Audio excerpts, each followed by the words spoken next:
base sa pagkilos at uri ng pamumuhay ng tao. Ang pananampalataya natin ay hindi mababase sa mga bagay na kaya mong gawin at kaya mong patunayan. Ang pananampalataya, ito ay nagsisimula kapag natanggap natin sa ating sarili na tayo ay tao na makasalanan.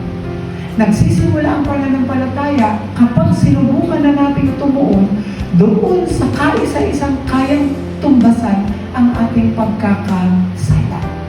Kaya niyang abutin ang ating mga kasalanan, yun ang tinapos ni Jesus.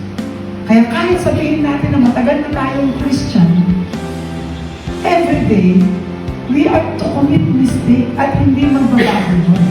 Nagkakasala saan? Sa isip, sa salita, at sa gawa. Bakit? Dahil tayo ay limitado. At ang pananampalatayang nais ng Diyos ay limitless. Unlimited faith. Hindi mababase kapag kagalit ako, ayoko na ng faith. Kapag masaya lang ako, saka lang ako magkakaroon ng faith. Hindi ganun ang faith.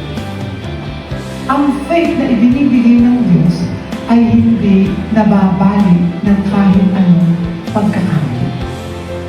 Even the sin cannot block God's faith.